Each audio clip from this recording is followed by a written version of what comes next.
It is Wednesday, my dudes, and time for an old man yapping. And somebody on Discord mentioned that they could never be 100% sure that I was actually drinking and not just having a Coke on camera. So I thought I'd be a little performative and make myself a banana rum Coke. This is 99 bananas. This is a fairly good banana liqueur.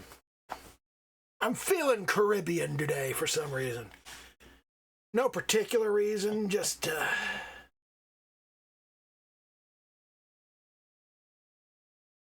kind of feeling like bananas and rum. So, it's been raining out here for a while. And because it's been raining, I have not had to do as much work outside.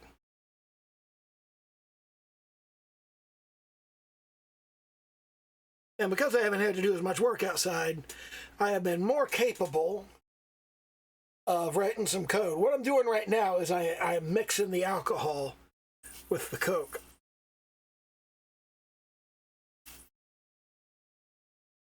You gotta make sure it doesn't overflow. There we go. That'll work. Bananas and rum. That is like it's like a little Caribbean island kind of drink here. And fairly stiff as well. Oh yeah. Oh, that is some good shit. So anyway, I got to write a bunch of code. And I got to working on my collision detection. And I've got it working. Sort of. I have got the bullets hitting the enemies, and the enemies are taking damage. The enemy is not dying yet. I don't have a death animation. I'm not removing them from the screen. So what happens is the bullet gets fired, and if the bullet hits the enemy, it says hit something, and then the enemy says ouch. And if the enemy has taken enough damage, it says dies. So I walk around and I wander around the map, and I just like turn around and I look at the enemy, and the bullets hit the enemy, and it goes hit something, ouch. Hit something, ouch. Hit something, ouch, dies. And then I know everything's working, everything's going fine. Now, I don't have a death animation yet. I do have to do a death animation. And I have to make the enemy go off the screen and drop some experience. And all of that's fairly simple, fairly straightforward. But what I discovered was, in the process of doing this, what I discovered, you've got essentially four different types of collision detection in Godot. You've got the character body 2D, which you move around all over the place using code, but they don't respond to physics, like they don't respond to gravity or anything. And then there's the kinetic body 2D, which is that is affected by physics. So like if you run into that, it'll move. You can move it around the screen and push it and stuff like that. Then there is the static body 2D, and the static body 2D just stays right where it is. No physics, no motion, no nothing. You run into it, you stop. And then there is the area 2D, and the area 2D has events for collision detection. It recognizes when something collides with it, but it doesn't stop whatever collides with it. So I built all of the stuff that I'm currently working with using the character body 2D. And that's not actually what I want, because the thing is, all of these bodies, the kinetic body, the static body, the character body, all of them actually like stop whatever runs into them. So if I want a bullet to pass through another object, I have to use an area 2D instead of a character body 2D. I didn't want anything affected by physics, so the kinetic body 2D was out, and the static body 2D doesn't move, so that was out. And I'm also reading that the area 2D doesn't properly detect events if it's not moving. If it's moving and things intersect with it, then you get an appropriate event for the area 2D. But if the area 2D is just sitting there, not moving, static and kinetic bodies that enter the range because they're being moved don't set off the appropriate information. And there's some weirdness with Godot's physics, and I've got to mess around with this and figure out exactly how to bring it all together and how to make it all work. But all of these are kind of weird in that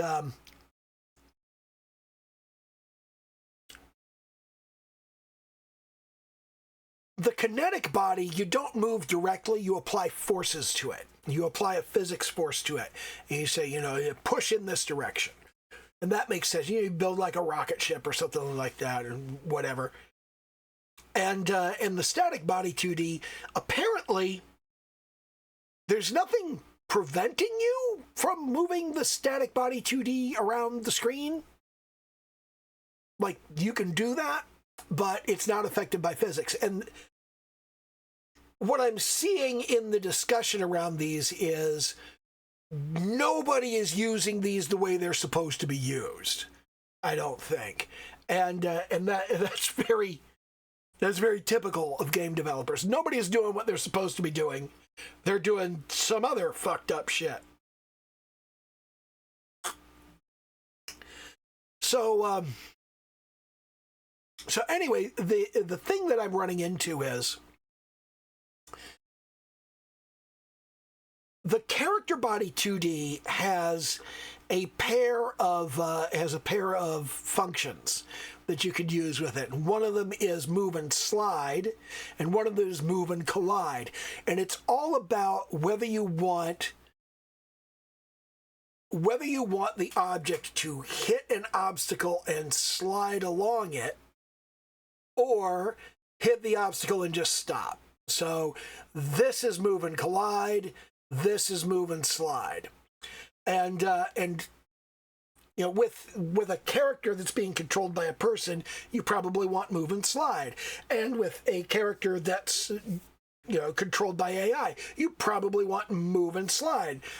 But move and collide is good because move and collide will strike the object, and then you can say, no, bounce off in another direction. So you can bounce your bullet off to the side.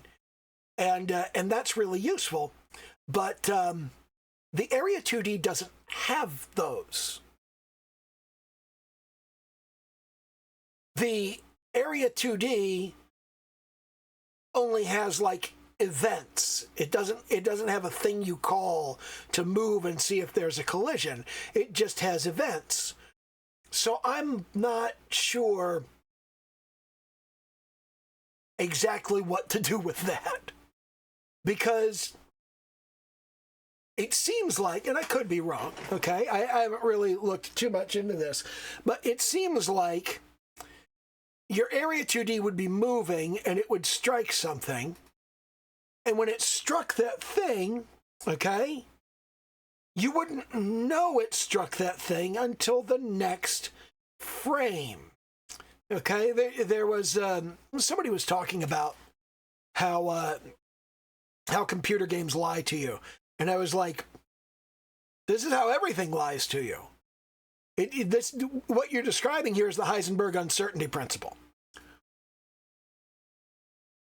And for those that aren't aware, the Heisenberg uncertainty principle is the more precisely you know the position of a particle, the less precisely you know its velocity. And the more precisely you know its velocity, the less precisely you know its position. And you may be sitting there going, ooh, Ooh, that is deep. That's mystical and magical. Yeah, but how do you measure velocity? You measure velocity by taking the delta between two positions.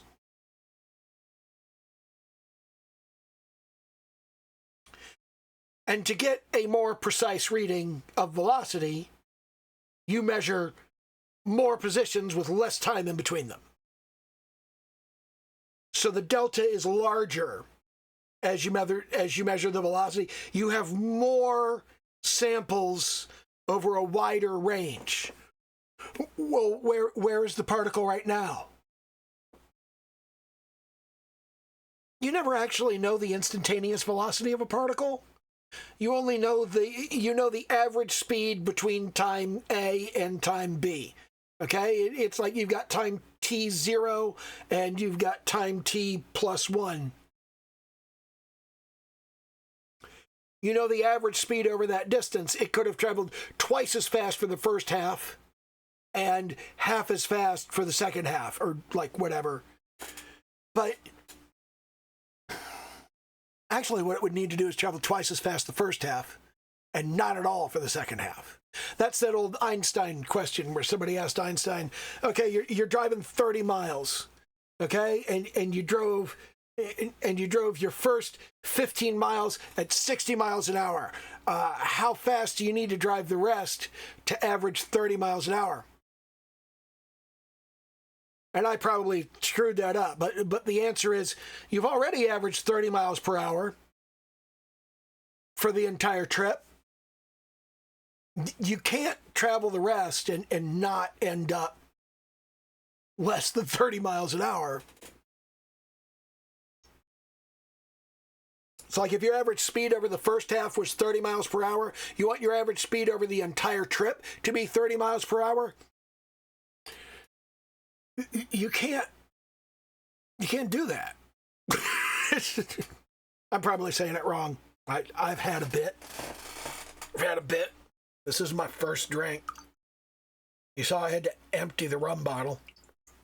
A little more banana than I wanted in this one. But it's very good. Bananas and rum. That's a good combination. I thought about adding some Parmesan. I thought about adding some Parmesan pineapple liqueur and maybe some Malibu coconut rum, but I think this is fine. Just the rum and banana. I think that's a good combination. But anyway,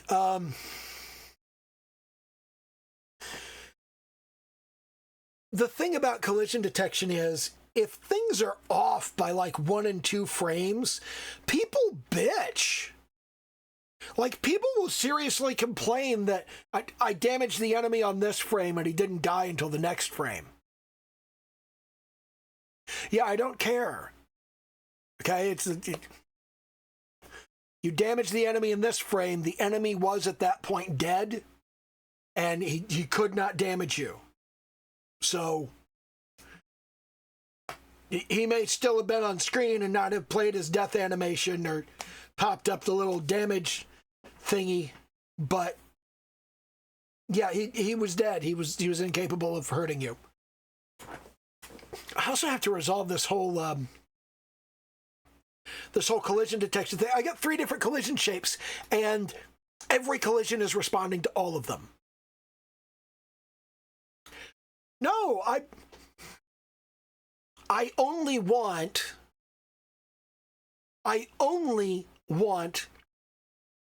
a couple of things to respond to actual collisions, and I need to mess around with that. I think what I need to do is just replace all of them with Area 2D. But I'm trying to keep everything lightweight, and I was thinking, maybe what I actually want to do is maybe I just want to roll my own. I don't know.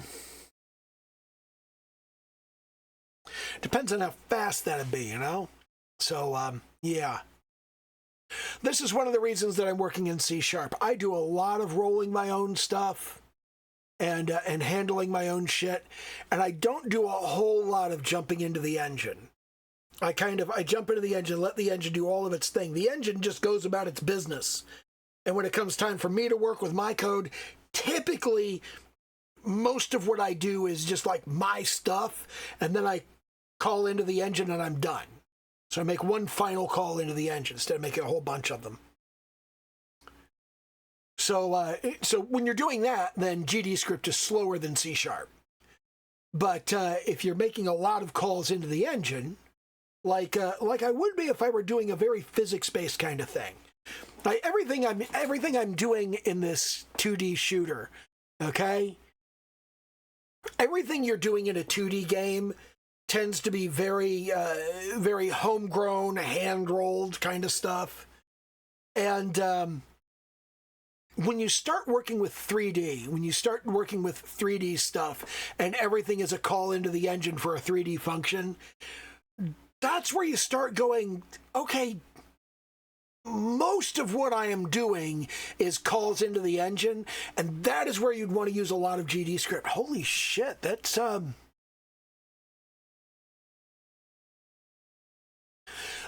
accurate for the kind of work that I'm seeing a lot of people doing. A lot of people working in Godot are, they're using GDScript on all of their 3D stuff. And I was always kind of looking at that and going, I would think with the 3D stuff you'd want to use C# so it's faster. But because they're calling into the engine all the time, C# wouldn't be faster. In fact, GDScript is probably faster when you're making mostly calls into the engine. That's just the nature of the beast. I mean, it's a scripting language, but still, you know, it's scripting calls into the engine, and that's kind of what it's designed to do. I think the less code you write yourself, the better off you are using GDScript. I write a lot of code myself. So yeah, and that's a big thing. I've got an architecture for the collision detection that I think works really well. The bullet is doing the collision resolution. So the bullet is kind of traveling along. And when I switch it over to an Area 2D, it's going to get the notification. The notification is going to come down from the engine and say, hey, you just hit something. And I'm going to go, ooh, I hit something. Hey, dude, did I just hit? Tell me your health. Oh, my health is this. Well, you're dead. Fuck you. And then it'll go, hey, you're dead, fuck you, fuck off, dude, and here's all of the information about what just happened. And then the enemy will go, oh, damn, I'm dead. And then it'll fire off a notification. And it'll say, I'm dead, and here's the information about what just happened to me. Or, I got hit, here's the information about what just happened to me. So I'm going to pass that information up and just kind of like toss it up into the atmosphere. And the idea here is that I can have other stuff in the world that cares about things like this. Like I might have an altar sitting off on the side of the level that's like, ooh, after you kill so many of this particular thing, then the altar will activate. And if everything that you damage or kill fires up an event and goes, oh shit, something happened, then the altar can track that stuff and none of the enemies need to know the altar is there. So that's the idea. And there's also the possibility that I can do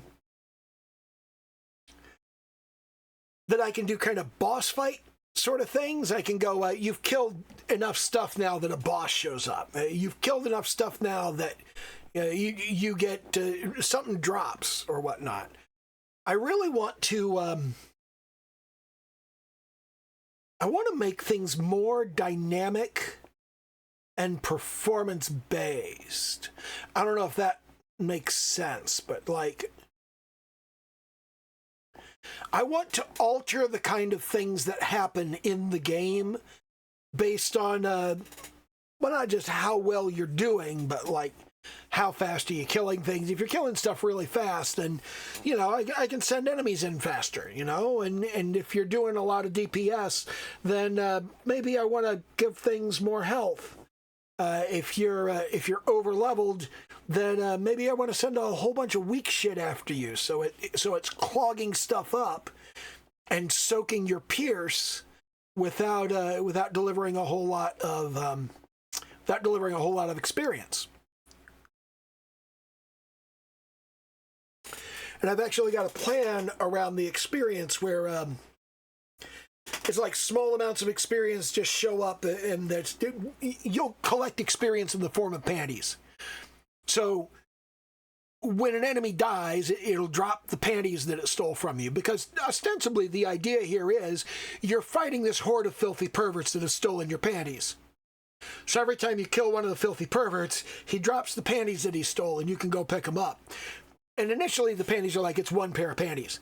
But then, as you get farther along, then they're carrying more and more powerful panties. So you get like 10 points of panty power, and 1,000 points of panty power, and 6,874,023 points of panty power. And I think this is going to be really funny. But on top of that, it's like, because I want the enemies to pick up the panties too. So it's like, if panties drop right next to one of the perverts, I want the pervert to grab the panties. And I want those panties to be added to his health. So when he dies and he drops his panties, then there will be extra panties there because he picked them up. So you'll always get like the panties for everything that you kill, but in between killing that guy and killing all the guys, this guy is collecting all of the panties, and he gets more powerful as things go. And I want to have something about the power of the individual enemies. I'm just kind of rambling incoherently at this point. I don't fucking care. This is exactly the type of shit that I do on Wednesday. But the idea here is that I've got three major ideas that are different from the average horde survival roguelite. And those three ideas are, number one, the playfield is infinite. The playfield goes on forever. You will never be stopped by an invisible wall. And it wraps around. It does the Pac-Man thing.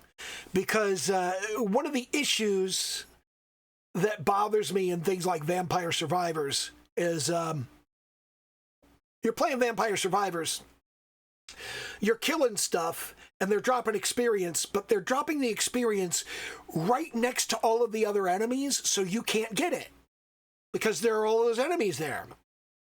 You got to lure the enemies away and then circle back and pick up the experience, and that's obnoxious. And what I want to do instead is I want to have a wraparound playfield, and that wraparound playfield, as you're running along, you'll be killing stuff, and it'll be dropping experience. If you just keep moving to the left, then you'll scroll back around to where that experience dropped, and you'll be able to pick it up. But again, since you're dropping the experience where the enemy is, that's where item 2 comes into play. And item 2 is the enemy can pick up the experience too. So the enemy can level up and rank up and get stronger by collecting that experience that drops. And then on top of that, I want to have, the third big thing is, I want to have boss enemies that collect a horde and chase after you. So it's not the boss enemy chasing after you all by himself. It's the boss enemy with a bunch of other enemies around him. He doesn't show up alone. He's surrounded by enemies. And the reason I think that'll make things interesting is because there's an actual game mechanic causing the horde to collect in one place, they're more likely to pick up the experience that gets dropped. But that flocking behavior that I'm thinking about implementing, I'm not going to implement it just yet, because I think maybe, just maybe, like a strong possibility, I think it's entirely possible that it will just happen and I won't need to do anything. That you know, it's that there will be a horde no matter what. But I do want to experiment with that and see if it makes things tougher. But that depends. Again, it depends when I start implementing. As the enemy drops experience and other enemies pick the experience up, the other enemies level up. If that makes things too tough, and I gotta scale that back a little, then I'm not gonna worry about the Horde collection, because the Horde collection is like, this should make things tougher. If I'm already having to like scale it back a bit so it doesn't get too hard, then I don't think making it tougher is really all that important. So, I've already got the infinite playfield. I like that.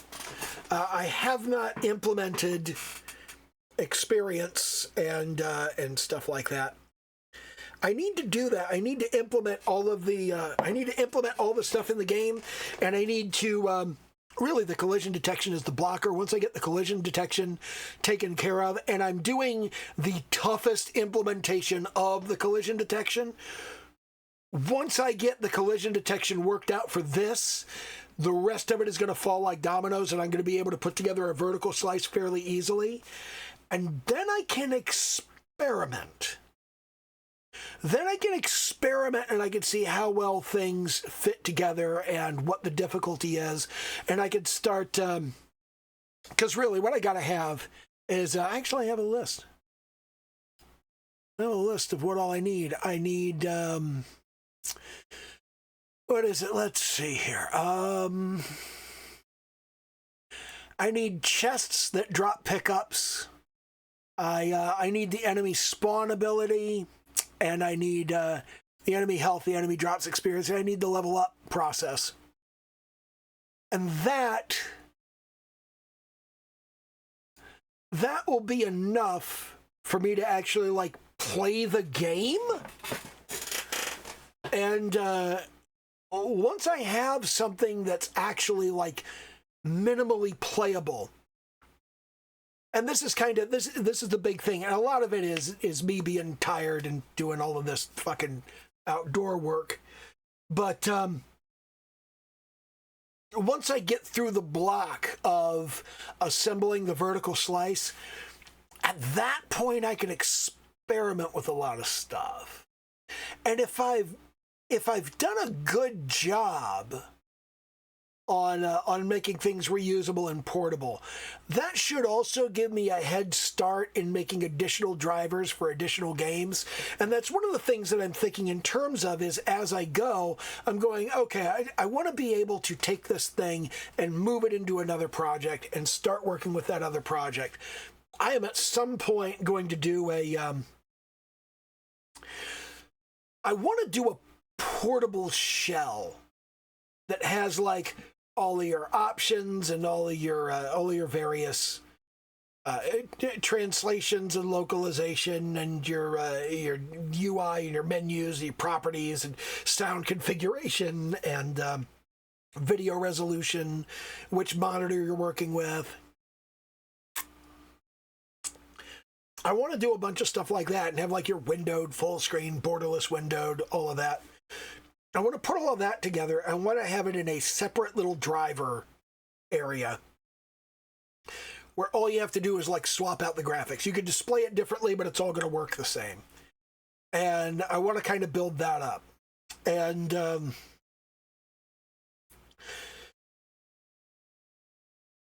don't want to commit to it. I don't want to make any promises, but I'm thinking that probably needs to go on GitHub.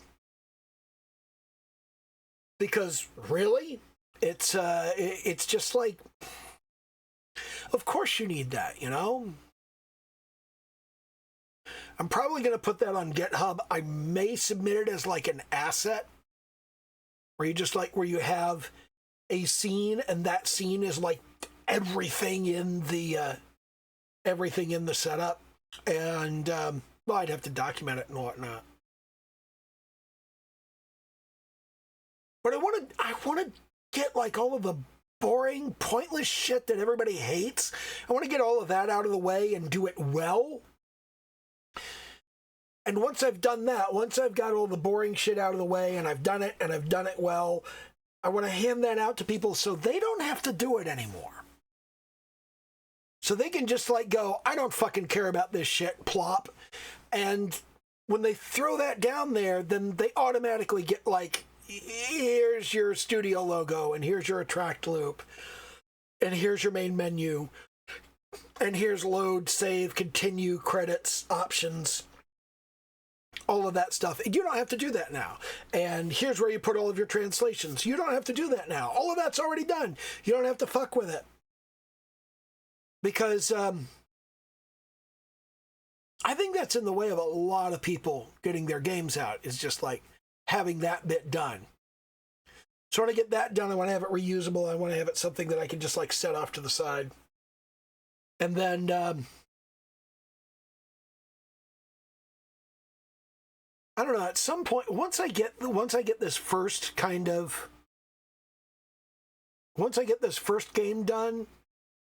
then I want to kind of jump immediately into doing another game very quickly with assets from the first one. Probably the tower defense one. The tower defense one is likely to be, and that's the next plan after this one anyway. I have a clicker game that requires more art than I'm comfortable doing right now. I need to do better art before I can do the clicker game. But the clicker game is called Groping Festival, and it's essentially the idea is that in Groping Festival, you're the guy who's working for the big villain and collecting the armies of perverts. And then in this game, the Horde Survival game, the armies of perverts are collected, and you're one of the people running from the armies trying not to get your panties stolen. And then after that, there's a tower defense game called I'm Not Gonna Let You Filthy Perverts Peep at My Little Sister in the Hot Springs. And that's a tower defense game, but I already have the cool idea for what makes that one different, okay? And what makes I'm Not Gonna Let You Filthy Perverts Peep at My Little Sister in the Hot Springs into a slightly different kind of tower defense game is, you know how in Bloons TD6 you got one hero? In this one, you will have 4 heroes. But all of your towers need to be built by the heroes. So you don't just have a budget to build towers. You have 4 different budgets. Each of your heroes has a separate budget, and you have to tell the heroes to go build a tower. When you tell them to go build a tower, they're unable to help you as a hero until they finish constructing the tower. And then they're standing wherever that tower is. They're like right next to there. So it's the whole thing of you've got assistants that are helping you build stuff, and you'll get one assistant a level for the first few different levels. And I don't know, we'll do like 30 different levels or something like that. I don't know, maybe like 20, 30, somewhere in that vicinity. I feel like 30 feels like a good number. And then after that, we have Gropocalypse Now, The Rise of Ali. And Gropocalypse Now, The Rise of Ali, is about what's actually going on, like what the actual master plan is and who the big villain is and all of that shit.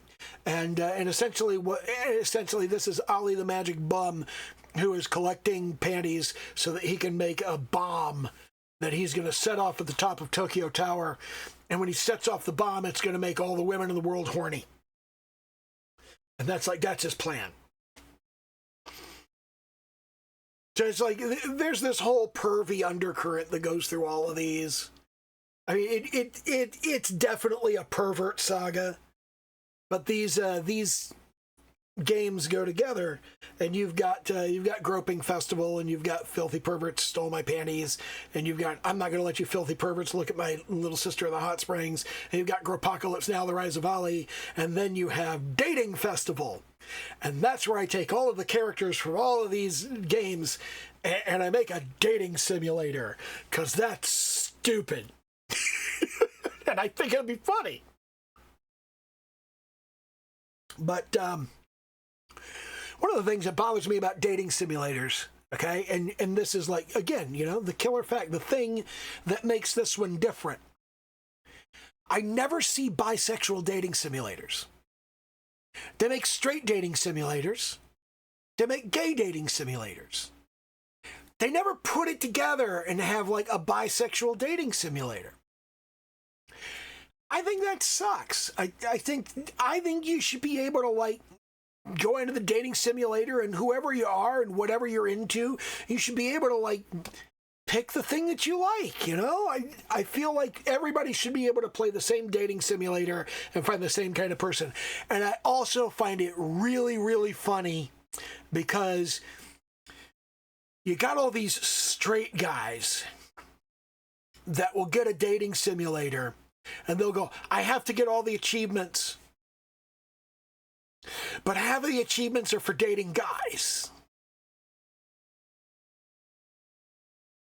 And I feel like it's kind of a self-sacrifice play, because I feel like all of those guys are going to go, oh man, I'm leaving a bad review for this game because I have to be all gay with that dude to get the achievement. Yeah, you do. If you want all the achievements, you got to be really fucking gay. And the thing with Dating Simulator, I want Dating Simulator to just be flat out porn.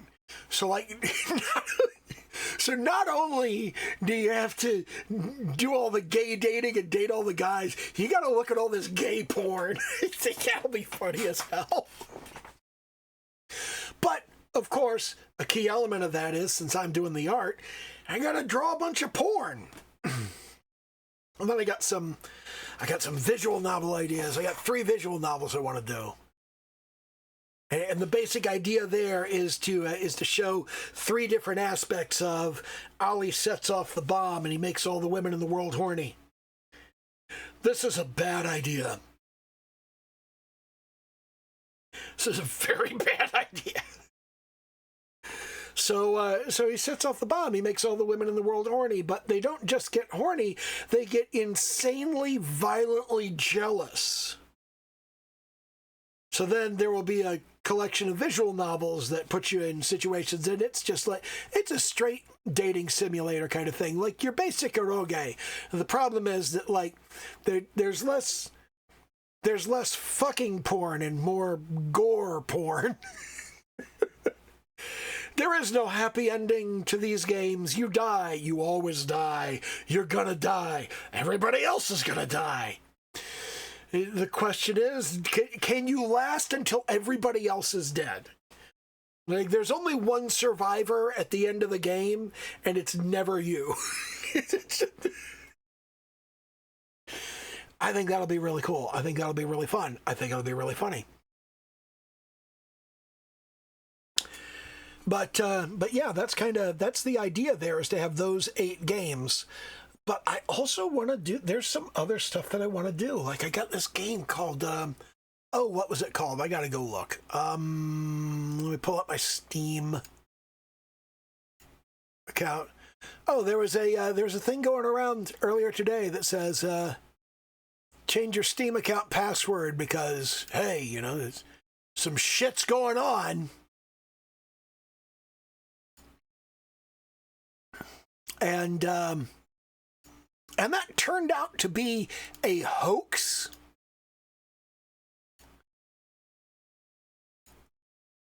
And that particular hoax was, wait a minute, what? Sort by last played and, oh, okay, there it is. Fish Idol 2. Anyway, it turned out that it was a hoax. They were saying that Steam had been compromised, 89 million Steam accounts stolen, and these 89 million Steam accounts, yours could be in them, so you should change your Steam password. You know what?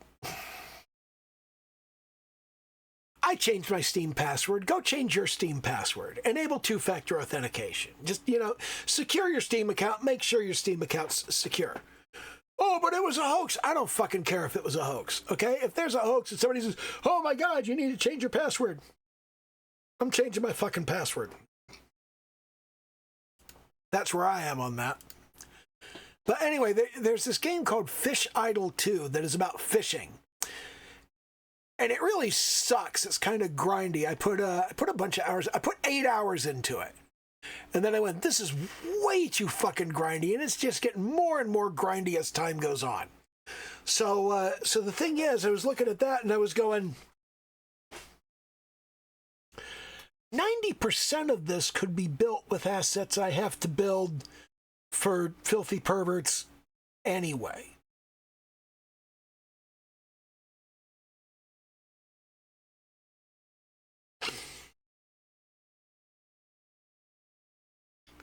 So that's really kind of my focus, and the thing that I'm working on here is I really want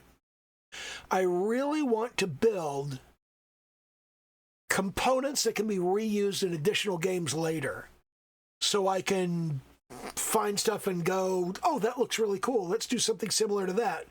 And just like throw together a basic clone and improve stuff here and there. And I want to get some experience doing that. And once I get some experience doing games like that, then maybe I'll hit some game jams. I don't want to hit game jams yet. I feel like game jams work well for two kinds of people. They work well for people that are just going to move fast and break shit and throw something together and it's a piece of crap, but it works. It runs, yeah, I guess it's okay. And then there's this long gap in between there until you get to the point of, I've built so much stuff and I've done it so many times that now I can do it in my fucking sleep.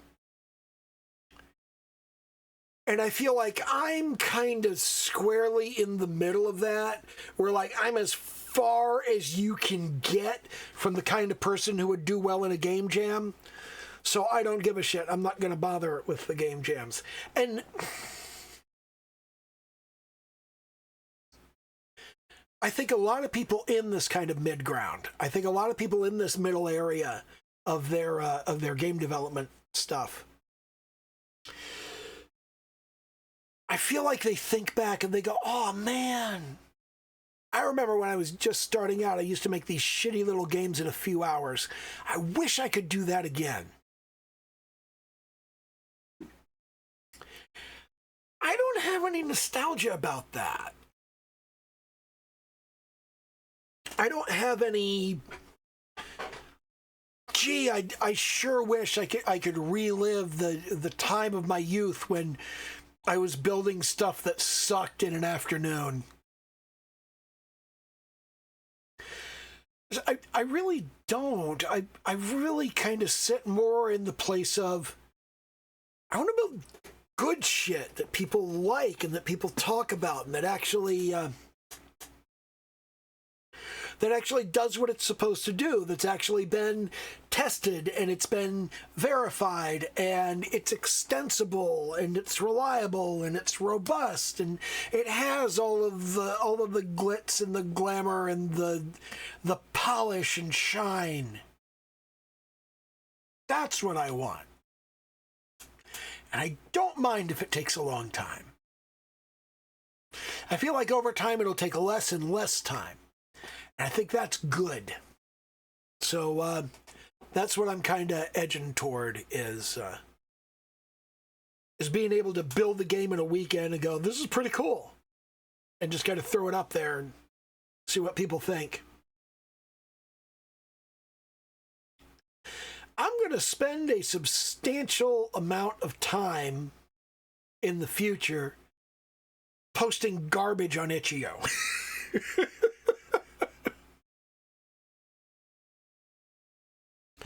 I want to get to a point, I want to be kind of this is going to sound awful. To start out, I want to say, Chuck, fucking love you, man. Trot your trot. Love is real. All of that shit. I want to be the Chuck Tingle of shitty porn games. I want to do porn games that are the most unhinged crap anybody has ever seen. And the thing is that if you ever read Chuck Tingle's stuff, and I recommend you start with his Hugo-nominated Space Raptor Bud Invasion. That's a good one. Start with that. When you read Chuck Tingle, the thing you have to get about this is it's not commitment to the bit because it's not a bit. This is real shit. He's saying something. He's making a statement, and he's communicating deep cosmic stuff about the world and about humanity and about interaction, and it's really cool. This is, of course, a little bit different from where Carlton Mellick 3 is coming from. I think Carlton Mellick 3 is really just taking the piss. But I want to say real meaningful shit with weird, fucked up porn games, because it's like Shindo L said it best, okay? People go, haven't you ever thought about doing a manga that doesn't have sex in it? And he's like, oh, yeah, sure, you know, I got all kinds of stories that don't have to have sex in them. But what if they did? What if they did have sex in them? Like, why would you not do that, you know? Like, if you could put sex in the game, why wouldn't you?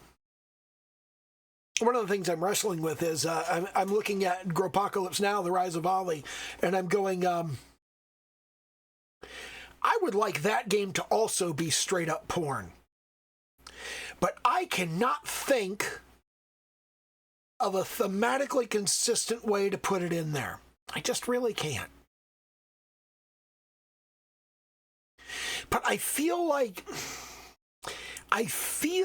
a core element of Gropocalypse Now should be that you have to fuck the 10 panty goddesses. I think that's important. I think that's a very, very important element of that game process. I need to make another drink. Hold on. Yeah, okay, I went full bore this time. I did the Pole Maison, and I did the Malibu coconut rum, and I did the 99 bananas. So it's basically a fucking pina colada, but all liquor and no fruit juice.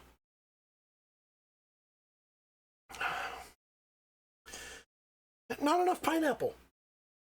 Needs more pineapple. But okay, so where was I? The whole thing that I'm going for on this is I want these first 3 games to be just like plain old games. And then like the next 5 are basically porn. The money's in porn. I like there being money in porn. I feel like too many people are making cheap, shitty porn that has no purpose other than to be porn. And on the one hand, I appreciate that because, you know, you go and you look at Mahjong games and they're like, here's 20 levels of Mahjong for $30. And then you go and you look off in the cheap budget shitty section and they're like, here's some porn. And no, it's got like 8 Mahjong levels in it for $2. Well, obviously that's a better deal. I'm going to go with that one. So, I kind of feel like there's no porn in the average game. But there could be porn. There's no reason there couldn't be porn. You could put porn in like any game at all. And I feel like a lot of people use porn as an excuse to get people to buy a shitty game. Like you make a game and the game's a piece of shit and you're like, fuck, put some naked anime chicks in it. And then people buy your game. And I just feel like if you make a really good game, and then maybe you make a DLC and say for $5 I'll put naked anime chicks in it, I feel like that's a better situation. But I also don't really like the idea of charging extra for the porn. I feel like if you charge extra for the porn, then people feel like it's a perv tax. I'm making a series of games about the Japanese goddesses of panties. I think everybody already knows you're a pervert when you buy any of them. Like you don't need to buy the extra porn DLC for people to know you're a fucking perv. But I also think it's primarily just silly. I mean, that's the thing about it is the first couple of games, Groping Festival, Filthy Pervert Stole My Panties, which was originally Stop Groping Me, and then I thought about calling it Yandere Survivors, and now I think I'm going to call it Filthy Pervert Stole My Panties. I think this is going to be the Filthy Perverts series. I think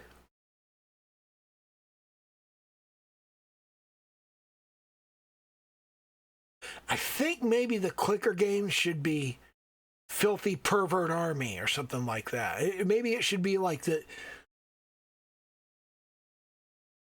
maybe it should be the Filthy Pervert series. I think, yeah, I like that. I like the idea of it being the Filthy Pervert series. It's already got Filthy Perverts in 2 of the game titles. I had it in 1 of the game titles, and I've been referring to that game as just Filthy Perverts for a while, but I think Filthy Perverts is a good title for the series, and maybe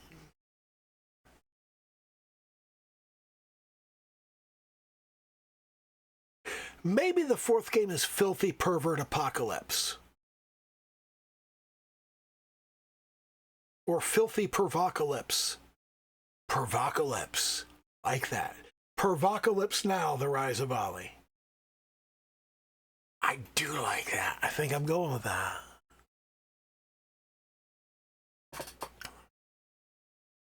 I'm talking about this openly because if anybody steals my ideas, I will just laugh at them and have a new idea. I've got such deep lore behind this. Years of deep lore. I have this notion of what Ali the Magic Bum does to people who resist him, and I haven't talked about that in public. I've painted it a couple of times, not very well, but I have painted it, and yeah, it's fucked up.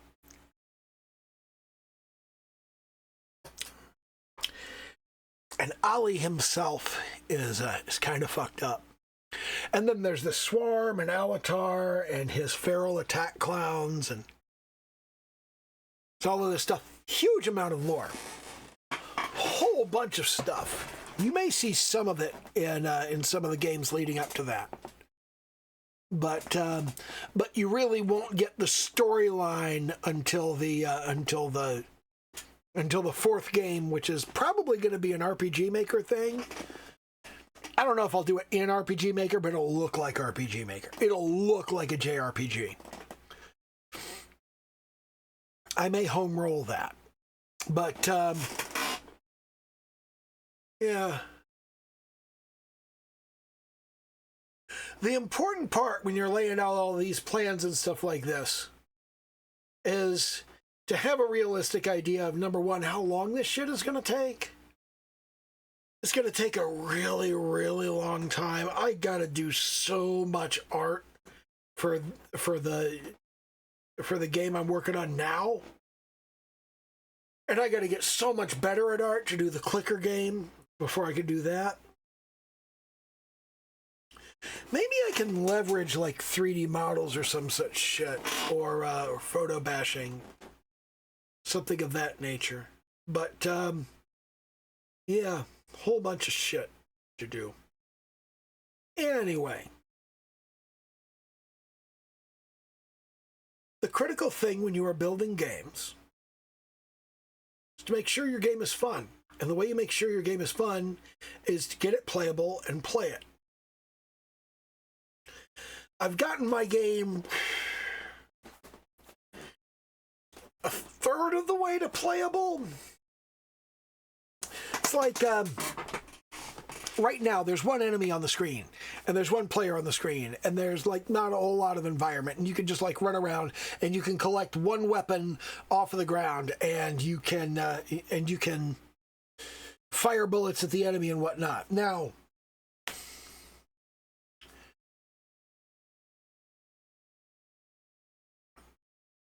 there are going to be a lot of different weapons you can select when you start the game.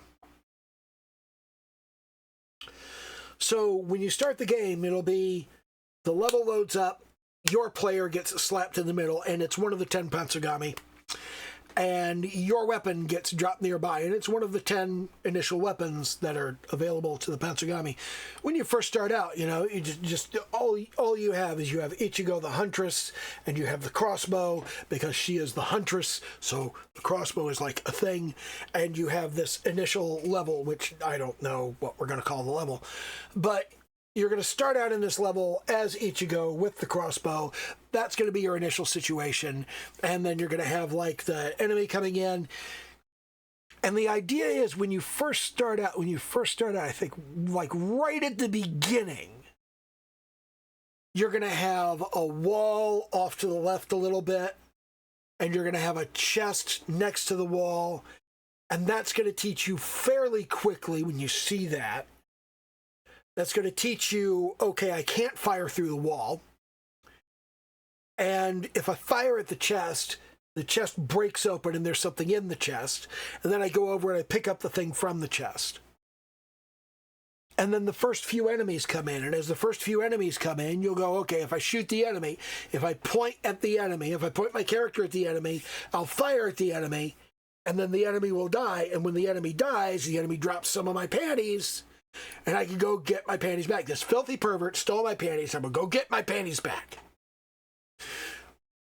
And I go and I collect my panties, and the little bar up at the top of the screen goes, hey, you collected some panties. And you'll get a few of those, and they'll be widely separated. So you'll go, okay, I got more of my panties, I got more of my panties, I got more of my panties. And then you'll probably get a level up fairly quickly. And when you get that first level up, you go, oh, I know how this works. It's just like Vampire Survivors, or it's just like Holocure, or it's just like Rogue Genesia, or I don't know, Soulstone Survived, whatever the fuck. It's just like 8 million other games that are the exact same fucking thing. And it's after that that I want to put enough enemies on screen that you're going to shoot one, and one of the others is going to take the panties before you can get there. And that's the moment you go, what? Wait a minute. And I want that to be kind of the learning experience there. I want you to have the, okay, yeah, I understand this. I understand this. I understand this. Oh, yeah, level up. Oh, yeah, it's exactly like all of these other games. And then just after that, I want the game to go, no, it isn't.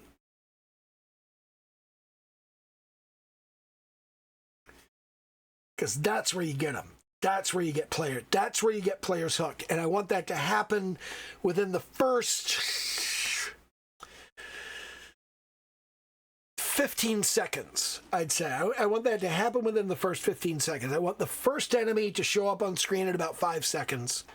And I want you to make your first level up by about 10 seconds.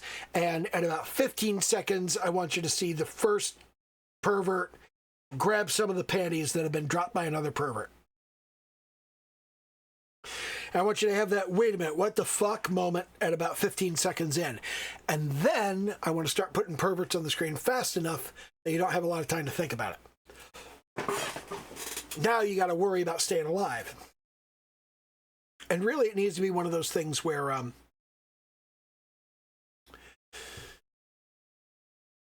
I think your first game in any horde survival roguelite should last maybe 2 minutes. I think you should get overwhelmed in about 2 minutes. And then you have to go buy some upgrades. And the upgrades that you buy get you like another 30 seconds.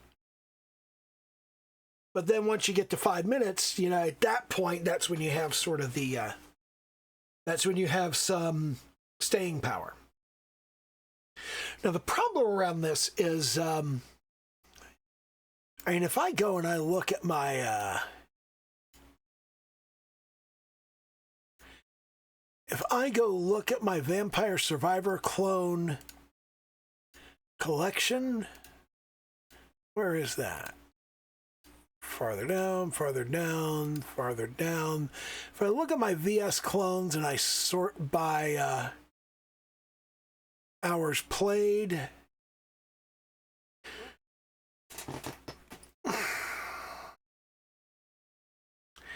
I've got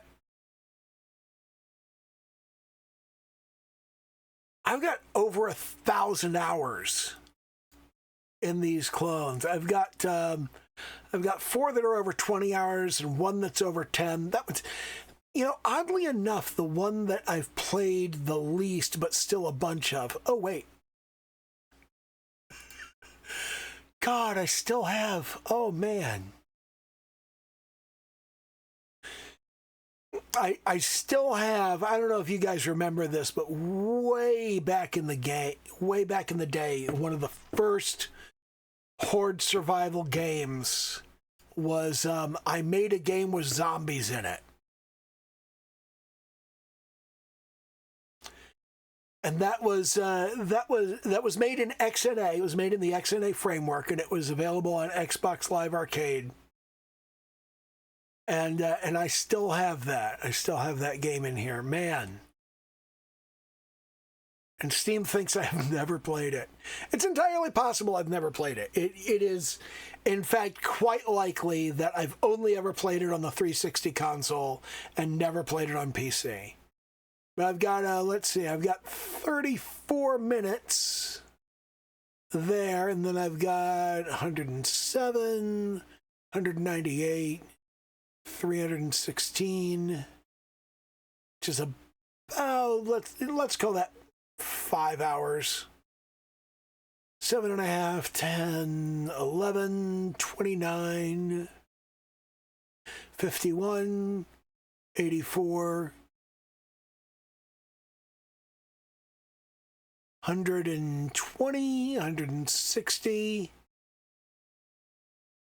213, 272,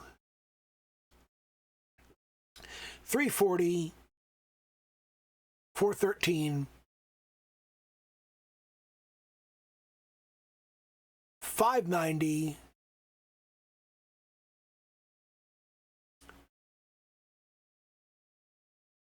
590, 697, 782, and then, yeah, over 1,000 hours.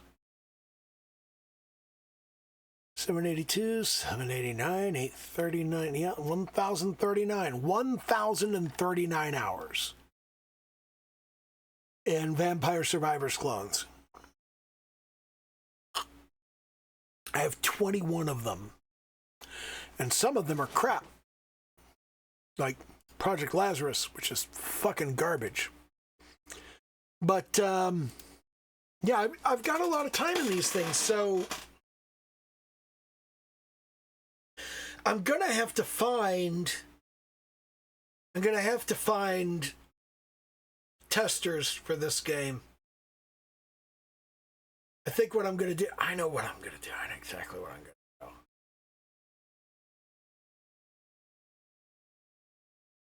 I'm gonna go to arbitrary bullshit. I'm gonna find people that have shitty YouTube channels that suck. And that also have a Discord server. And I'm going to go on their Discord server. And I'm going to say, hey, I need 5 people to test this game. I have a game in development. I need 5 people to test it. I will send it to you, and you can try it out. I should just put it. You know what? Fuck it. I'll put a test driver on itch.io. That's what I'll do. I'll put a test. Or in GitHub. Should put it on itch.io or I'll put it on itch.io. Itch.io is a slightly different group.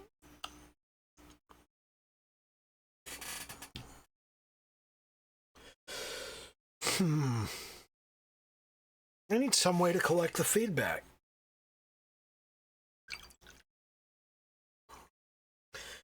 I think I'll just create a channel on my Discord server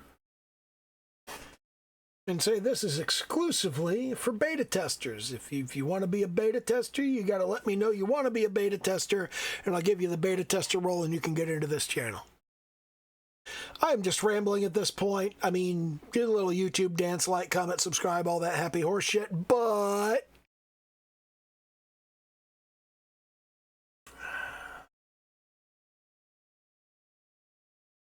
I am just rambling. I will say whatever I've got to say, and I will think whatever I've got to think, and that's pretty much it. And I'm just going to do that until I'm done with this. This is my 4th drink tonight. I've had way too fucking much. What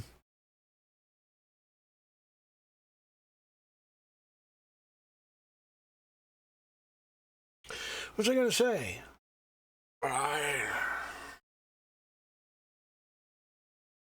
I was going to say something. I forgot what it was. Well, I guess it must not be very important. I wouldn't have forgot it. Oh, I remember. I'm radioactive. Here, shake.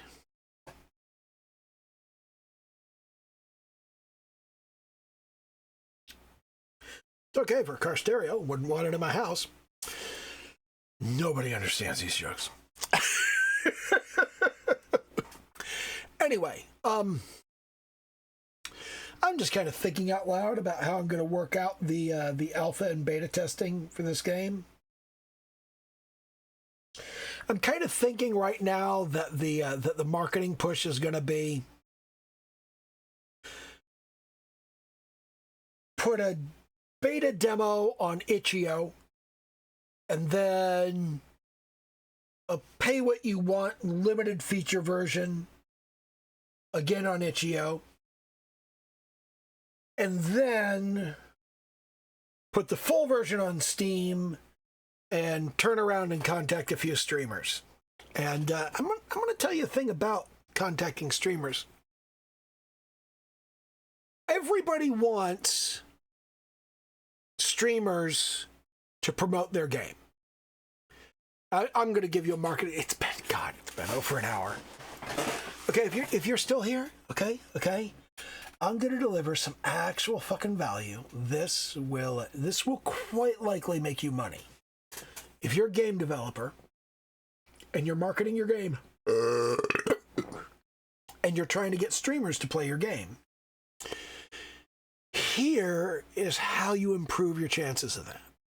Now, you can't make streamers beg to play your game or come to you to play your game. You're going to have to go to them. So when you go to them, number one, start out by watching some of these different streamers' streams. Find a stream where they've played a game that's like yours, okay? If they have never played a game like yours, chances are very good they don't want to. Leave them the fuck alone. Go find somebody else.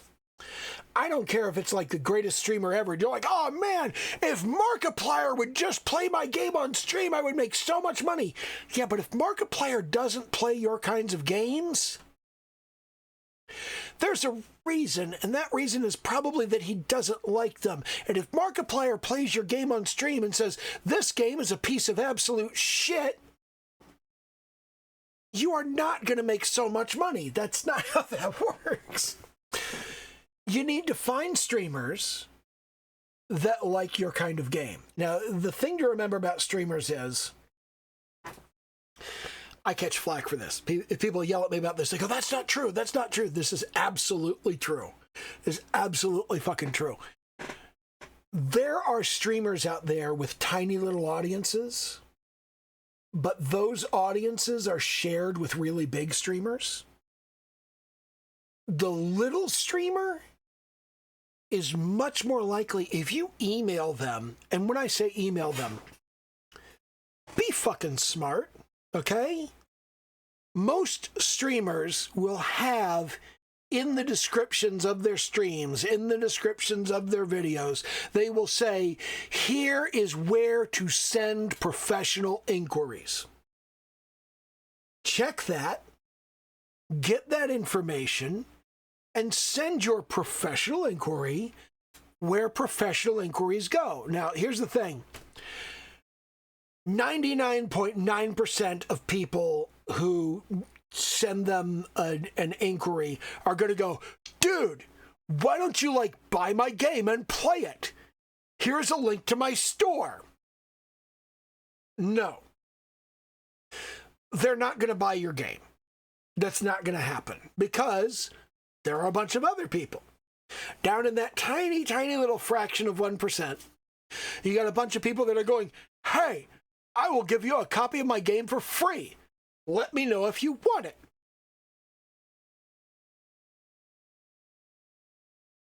Still the wrong way to go about it. If you want a streamer to play your game, you can get all the Steam keys you want from Steam, get a Steam key, and send it to them.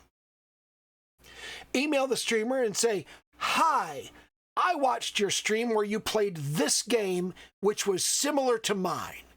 I remember this part, I really like it, and I thought because you really liked that part of this game, well, my game also has that part. Maybe you will like my game.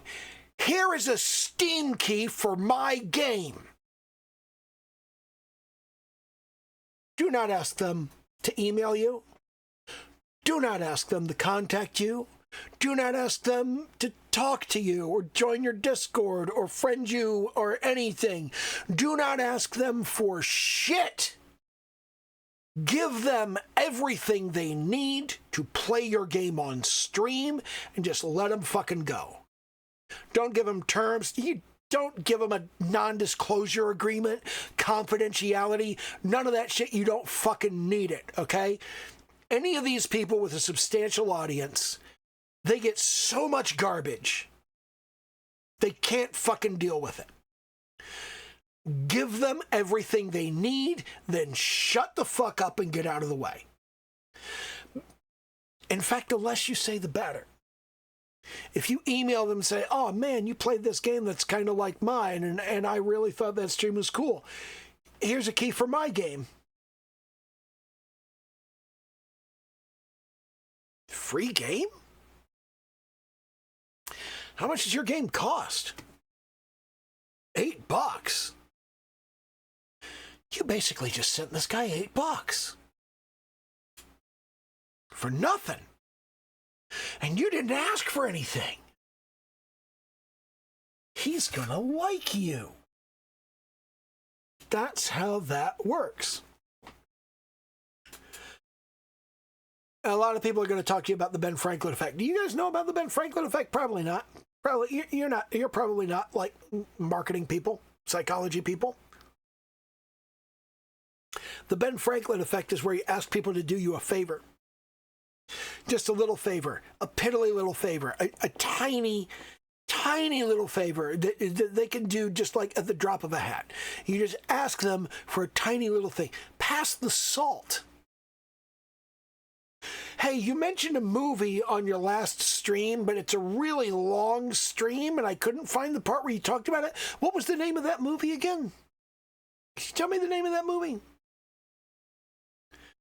If you can get a guy, like any guy, to do a favor for you a few times, his brain will go, why am I doing favors for this person? I must like him. We must be friends. That's a useful trick. That's a useful process. But when you're marketing your shit, don't fucking do it. Just email, oh man, I saw you played this game. That game's similar to my game. Here's a key for my game. Bye. You're not asking for anything. You're not putting any conditions on it. You're not telling them to do this or do that or do the other. All you got to do is send them the key to your game. You got the best chance of getting them to play the game on stream. Doesn't guarantee anything. Obviously doesn't guarantee they're going to like it. But on top of that, when you contact one of these big streamers like Markiplier or Amaranth, okay, if you target one of the big streamers, they get thousands of emails. But if you find one of these little guys, if you find a little guy that has like 200 subscribers and you go, hey, hi, I saw your stream. You watched my stream? And I noticed that you played a game that was a lot like my game. You're a game developer watched my stream? Here's a key to my game. Here's my game for free. Free stuff. I get free stuff. I got free stuff for being a streamer. If you get somebody small that has like 50 or 100 subs, or even just like 300 or 400, you know, if you get somebody small like that, they're going to remember that. They're absolutely going to remember that. So when you send them your game and you go, here's my game. Go ahead, play it on stream if you feel like it. Regardless of what comes back from that, keep your little tickler file of all the people that have played your game on stream. If somebody plays your game on stream, you absolutely want to stay in touch with that person. They need to get your next game. You need to send them your next game. And when you send them that next game or that next product, whatever it may happen to be, okay? When you send them the next thing, they're more likely to play it on stream than anybody else, okay? They are more likely to pay attention than anybody else because they've already paid attention to you in the past. They're in the habit of paying attention to you. And you want to keep track of those people, and you want to rely on those people, and you want to send them the stuff and go, hey, here, check this shit out. Hey, here, check this shit out. Because every streamer is constantly looking for shit to do on stream. I have another secret little thing, okay? But this would really only work if you do your own music. I do my own music. If you give them a Steam key, not for just your game, but for the bundle of your game and its soundtrack. Also, when you put your soundtrack on Steam, when you put your game soundtrack on Steam,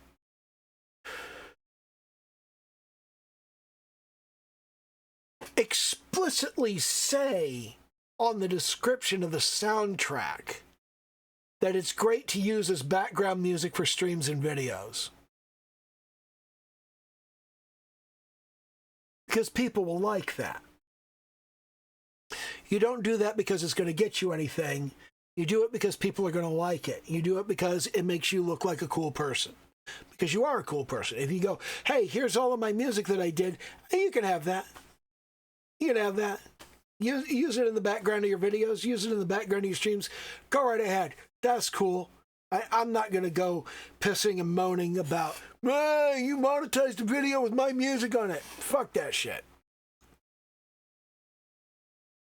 All my music's hopelessly derivative anyway.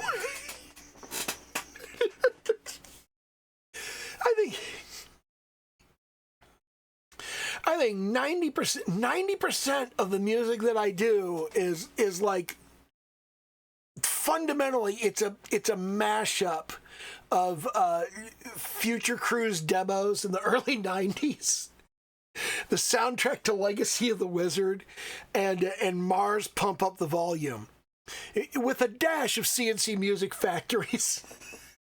Everybody dance now. Yeah. Oh, and the Mortal Kombat soundtrack. I use a lot of that too. And of course, as a DJ, I use all of the like classic samples. Change the beat. This stuff is really fresh. God, hour and 20 minutes.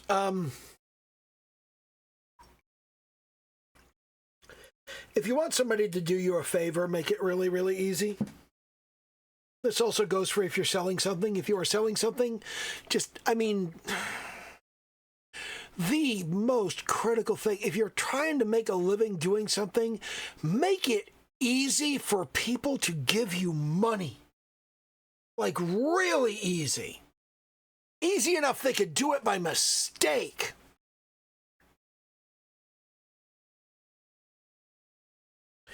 And if they do it by mistake and they say, hey, I did that by mistake, give it back. I swear to God, you will never make enough money refusing to give refunds to make up for the loss of goodwill when you refuse to give a refund. Like, I don't give a shit. If you've ever bought anything from me and you contact me and say, I want my money back, you can fucking have it. I'll give it to you. I don't care, because fundamentally the fact is, no matter how long it's been, no matter how much it is, if you don't want me to have your money, I don't want to keep it. It's very much about consent. Consent is so important. That's, I had to go pee. I'll be right back. But that's a thing that I'm going to talk about in a minute, is the Me Too movement. Political shit. I'm going to talk about political shit. Okay, so, I run into people a lot of the time. They say that, like, if you take mushrooms or if you take LSD, okay, that it will, like, change your perspective on life and you will think differently about everything. I don't think you need to do that. I think you just get really fucking drunk. And, I'm kind of an expert on being really fucking drunk. But anyway, here's the thing. When the Me Too movement came around and everybody started talking about consent, and everybody was just like, but what if you say yes and then you change your mind and say no? And everybody's just like, if they change their mind and say no, that's a no. And I went, oh, wait a minute. And then I thought, so, like, imagine as a guy, I'm going to get kind of gross here. Okay, and maybe you like this sort of thing. And if you like this sort of thing, then this doesn't apply to you. But, you know, imagine I'm talking about something else. But it's just like, imagine that you're in bed with a girl and she starts rubbing your butt. Well, that's fine. And then she starts, like, rubbing the butthole with her finger, just, like, doing little circles.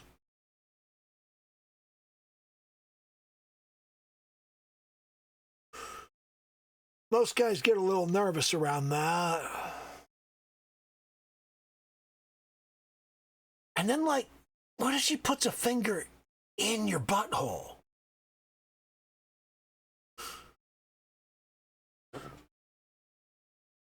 I mean, this isn't a problem for me. I put much bigger things up my butt than a finger. But for the average person who's having trouble thinking about consent, look, if you're having trouble understanding consent, you're a straight guy. But that's all there is to it. I'm a size queen. I want big shit in my butt. But if you're a straight guy and you're worried about, does putting things in my butt make me gay? Yes, it does. And that's good. But, no pun intended, if a girl starts putting fingers in your butthole,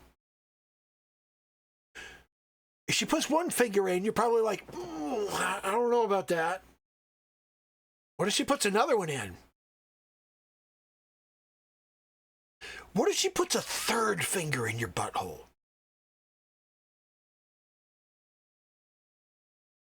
At what point are you going to go, okay, no more stuff with my butthole? There is a point. there is a point where that happens. That's the thing about consent. You can consent to something thinking it's going to go this far, but no farther. And then your partner goes, well, what if I go here? Maybe. What if I go here? No. That's the thing about consent. You don't want any more fingers in your butthole than you want in your butthole. It's that simple, okay? So if somebody starts putting fingers in your butthole, you may be okay with 1 or 2, and then with 3, you go, yeah, no, no more fingers in the butthole, no. You have lost your finger in the butthole privileges, no. If you're upset that you lost your finger in the butthole privileges, call me.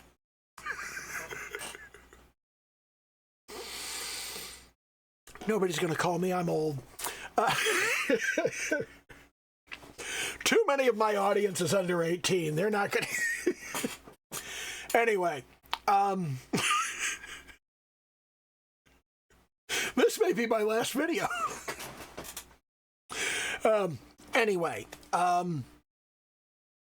Consent is something you can withdraw at any time. And in understanding that and getting to the point where I understood during the whole Me Too thing and Harvey Weinstein and all of that garbage. And also Louis C.K. Louis C.K. was tremendously instructive. Louis C.K. was like that huge fucking light bulb for me because Louis C.K. was a loser. He was a complete fucking loser, okay? And he continued to act like a loser his whole fucking life. And then he became rich and powerful and influential, and he continued to behave like a loser. And unfortunately, that doesn't work anymore. Because, like, I don't know. I may have, let me poke around a little bit. I may have a picture of myself when I was younger. I don't think I do. Well, I have like really young, but not, Oh, wow, that's the picture that was on my Microsoft ID. I can't believe I still have that. But,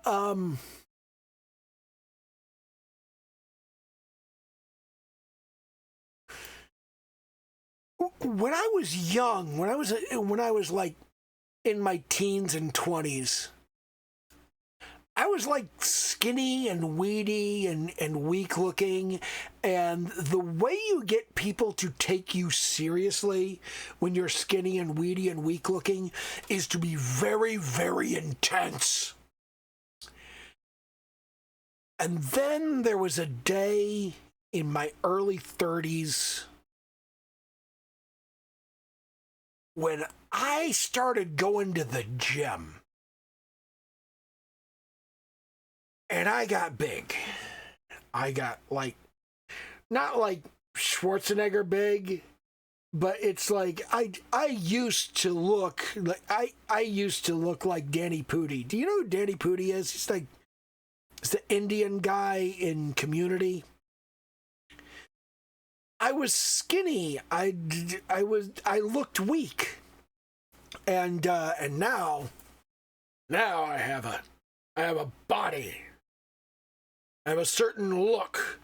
It's like right at the edge of Viking. And when you're really intense with that look, it's scary.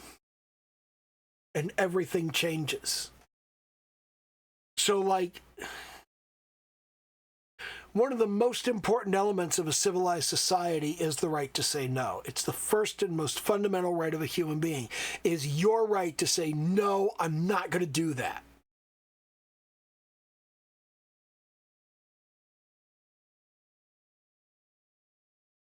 And that's just consent. That's all that is consent. That's the foundation of society. It's the foundation of capitalism. Your entire... Capitalism is all about, you don't have to do anything you don't want to do. When somebody comes and says, go dig shit out of that mine, you can go, fuck you, no. When somebody comes and says, hey, give me your stuff, you could say, fuck you. No, it's your stuff. You can keep it. The idea that you own not only your stuff, but yourself is a capitalist notion. And it's the most basic, fundamental notion that all society is built on. Because the farther you go into socialism, the more a central governing body is telling you, hey, you have to do this. You have to go over here and you have to do this thing. You're obligated as a citizen of this nation to serve in the military. You're required as a member of this society to work this many hours. You have to work as much as you are physically capable of working and produce as much as you are physically capable of producing, in return for which we will provide you whatever we feel like, because fuck you. That's Marxism. From each according to their ability, to each according to their needs. The needs of a human being have a ceiling. The ability of a human being frequently does not. You can be more and more capable unto infinity. And yet, your needs will never change. Marx fundamentally wanted everybody to have what they needed and no more.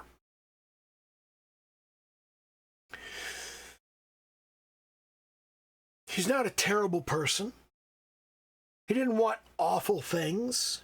He wanted everybody to have everything that they needed.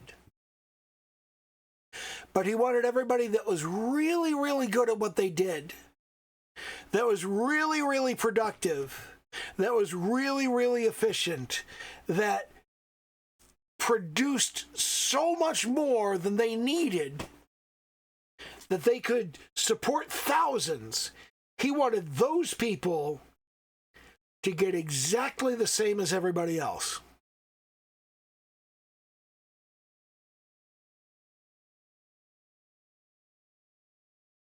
Well then, why would I work that hard? Why would I do that? Republicans, conservatives, they will lie to you. They will tell you, oh, if you could do nothing and get paid for it, you would just do nothing. That's not how people work.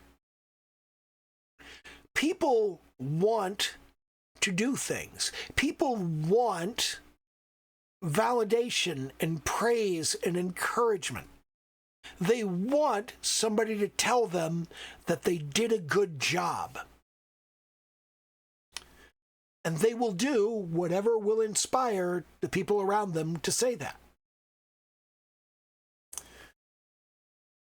You could give everybody $60,000 a year, and they would still want a job as long as the manager looked at their work every few days and said, good job. If the manager came in and told them they sucked, they would quit. They don't need the job. They make $60,000 a year for doing nothing. But if their work is appreciated, if they just receive a little bit of encouragement, if you go in and you go, oh, hey, good fucking job. Oh, I'm so glad you did this. Thank you so much for doing this. I appreciate it so much. It's just a little bit. People will work. People like to work if they're told that their work is valued and appreciated. You can give people a universal basic income. You don't have to worry about that. A lot of people complain, oh God, I'm going to get in trouble for this. I can see it already. People complain about the lazy, poor people in the ghetto. I'm trying not to say what color those people are. And the reality is the color has nothing to do with it. But it's like certain people look at people of a particular color and don't encourage them, like actively discourage them and tell them that they're bad people for being that color and that they don't deserve a job and that they're not good at the job anyway and they're probably lazy and they're probably stealing and they're probably dishonest and there's all of this bullshit. And that just causes those people, not people of that color, but the people who have been told, you suck, you're no good at this, you're lazy, you're stupid, you're selfish, you steal. If you tell people that, they're not going to work for you. They're not going to want to work for you. It's kind of a self-fulfilling prophecy. If you're going to believe I steal no matter what I say, I might as well steal, because if you call me a thief and I don't steal anything, that's one thing. But if you call me a thief and I steal shit, at least I get your shit. Fuck you. There is no correlation between the race or nationality or culture or gender or sexuality. There's no correlation between any type of people. There's no correlation with what kind of human being they are. Where you do find a correlation is, what did people tell them growing up? And what are people telling them now? If you told people they were lazy and dishonest the whole time they were growing up, and you keep telling them they're lazy and dishonest now, they're going to believe you and they're going to be lazy and dishonest. But if you tell people that they're good people with good ideas who do good things, and you tell them that all they have to do is work hard and do a good job, and you walk up to them and you look at it and you say, hey, you did a good job, you must have worked hard. Those people work harder and do a better job. It's the self-fulfilling prophecy. I say this about children all the time. Children will rise to their expectations. If you expect your children to behave, they will behave. If you expect your children to misbehave, they will misbehave. They will pick up on what you think they're going to do, and they'll do that. I don't know how they know. They pick up on something. I don't think they're psychic. I mean, maybe. It could be. Possibly. There was a movie called Baby Geniuses back in the day. God, I haven't thought about that movie in forever. I'm just being drunk on stream at this point. Or, excuse me, on camera at this point.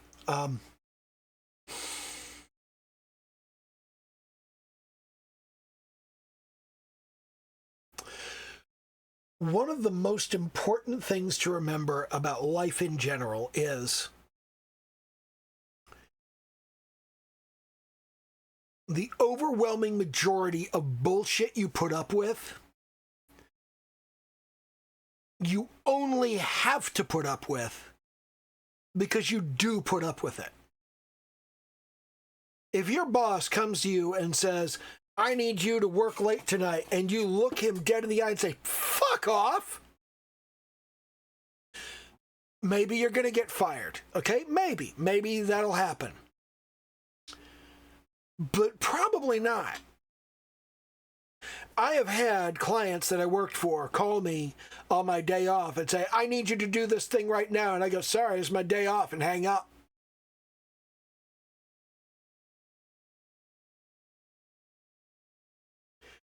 They don't always respect you for standing up for your shit, but they'll tell you who they are. They'll show you who they are. And I tell people over and over again, you cannot negotiate with an abuser to stop abusing you. I'm not a fan of unions. Unions aren't bad by nature.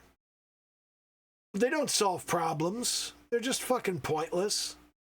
It is morally wrong to use violence or the threat of violence to alter the behavior of otherwise peaceful people. A union is for when your employer is already using violence on you.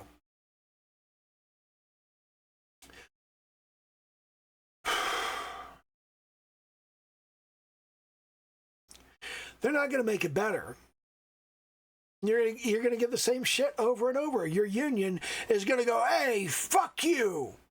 You got to give all of your people this and this and this, or else we're going to do this and this. And if your employer agrees to that, they are almost immediately going to sneak around the corner of that agreement they just made and go, we're going to do this because fuck you. Your boss doesn't pay you a living wage. Your boss hates you and wants you to die. That's it. That's all there is to it. You know? And if your boss hates you and wants you to die, you can't compromise on that. Fuck that. He hates you and wants you to die. Don't work for him. Tell him to fuck off and go get a different job. But there are no other jobs. Shut up. There are always other jobs. If nothing else, you can go out there right now and you can design t-shirts and merchandise and put them on Cafe Press. You can write books and put them on Amazon. You can make videos and put them on YouTube. You have more options to make money without an employer than ever before. You can write games and put them on Steam. You have more options than ever before. And if you can't make money with those options, that's why your boss doesn't respect you. Your boss doesn't respect you because you suck at your job. You're supposed to be good at your job. Figure out what your job needs, do what your job needs, and you'll make the fucking money. Or you can be in the situation I'm in. I got 400 subscribers on this YouTube channel right now. Like literally exactly 400, I think. Let me check. I'll go look at my analytics. Yes, I have exactly 400 subscribers right this fucking minute. So here's the thing. I can't monetize. And there aren't enough subscribers for me to get anybody to go buy anything with any kind of reasonable, reliable expectation. I don't know. I'm drunk. So there's no money in YouTube for me. There's no money here. And that's okay. Because in order for me to make money on YouTube, I would need to do certain things. I would need to work on my thumbnails and work on my titles and work on my video content. And I would need to change stuff around until I'm doing something that lots of people want to look at. And I don't want to do that. Fuck it. If you don't want to do it, don't fucking do it. YouTube isn't the boss I want. Steam isn't the boss I want. Itch.io isn't the boss I want. Nobody's the boss I want. I want to work for me. I want to do my shit. I want to do my thing. And I want to do a good job of it. And it's Steve Martin's advice all over again. Be so good they can't ignore you.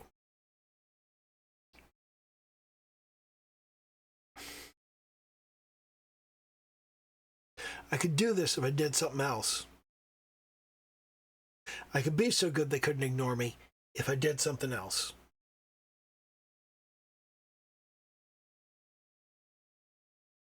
But I don't want to. It's a shitty thing.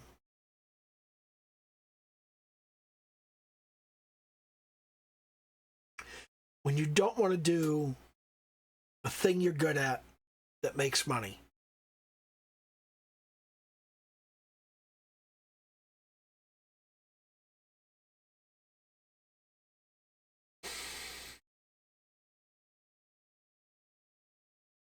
I used to I used to could work at good companies that did good work. I got good performance reviews. My managers liked me. My coworkers liked me.